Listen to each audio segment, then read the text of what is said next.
If you're tuning in to hear somebody tell you that this was a moral victory, just go ahead and cut the video right now. Because we are Dallas Cowboys fans, and we grew up rooting for championship teams. We don't play that mess. This is KD Drummond of bloggingtheboys.com, and I'm here to recap the 31-29 heartbreaking loss that we just took at the hands of the Baltimore Ravens. It was penalty-filled, mistake-filled effort that the Cowboys just kept shooting themselves in the foot, despite the fact that they broke the record against the Ravens, for Ravens opponents as far as rushing yards in the game with 226. DeMarco Murray was beast. Felix Jones was beast. Philip Turner was beast. He broke Ray Lewis' arm in half. And then even Lance Dunbar came in and reminded us of the preseason with the way that he was such a beast. But it didn't matter because the Dallas Cowboys couldn't get out of their own way. It was penalty after penalty. They had illegal shifts on Kevin Ogletree. They had phantom calls made by referees to keep us down. And you can't even sit there and complain about it because there were so many penalties that Dallas did that were really their fault. You can't get mad at the refs for expecting the Cowboys to commit a penalty on every play. And that's pretty much what they did. They should have called offensive pass interference on that touchdown by Torrey Smith, where Morris Claiborne thankfully didn't injure his knee too badly. But there was a push in the back and they called defensive PI and let the touchdown stand.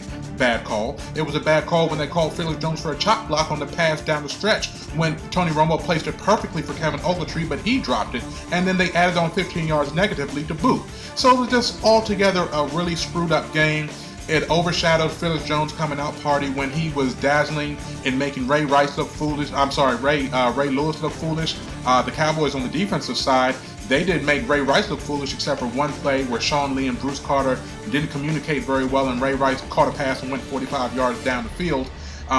There were some problems, obviously, with the coaching today. You have to get on Jason Garrett for the clock management at the end when the Cowboys were in a position after a brilliant onside kick recovery to score a winning field goal, but they did nothing after a short pass to Des Bryant and let the clock tick down. What were you thinking? I really want to get on JG on that, but then you see the replay and you see that Miles Austin and Kevin Ogletree were walking back to the huddle as if we had 1,000,000 seconds left on the clock. It's crunch time. The players have to take the onus to be prepared, but also if the coaching staff isn't getting the players prepared for these crucial situations, that's also on them. On the defensive side of the ball, there was a crucial third down play where Bruce Carter was checking Anquan Bolden out in coverage. That's ridiculous. So that you could blitz a cornerback? Come on. You have to do better than that. And then you have a situation where Kenyon Coleman is in coverage at the goal line and he gets a face mask call, which gives them a new set of downs and allows them to get in for a touchdown. Then they give up a 108-yard kickoff return. And altogether, you just look at it and you say that no matter what Dallas does, even when they finally get an offensive line effort that is protecting Tony Romo for the most part, there was only one sack on the game, that is opening up lanes for the running game to be able to be successful, that still they find a way to shoot themselves in the foot. And it's heartbreaking because you know that this team has the talent in order to be a better team than what they are, but do they have the intelligence to be?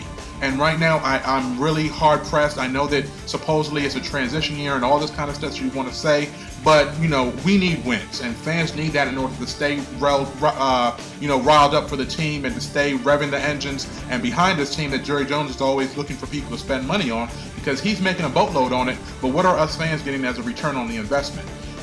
Things are getting pretty thin right now, even though I did predict beginning of the season that this game would be a loss. The Ravens are a tough game, no matter which way you slice it, but especially at home.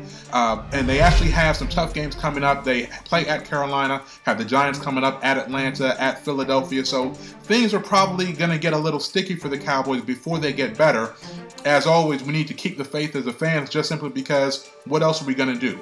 We're not going to switch teams, and if you are, I don't even want you watching my videos anymore, because if you're selling out on this team, then you're selling out on me, and I don't need that kind of thing in my wheelhouse, okay? So once again, with a quick recap, this has been KD Drummond of bloggingtheboys.com. Make sure you subscribe to our YouTube channel, SBN, Blogging the Boys, and SBN NFL, as well as our main channel, SB Nation. Check us out daily for your latest on the Cowboys news. Salute.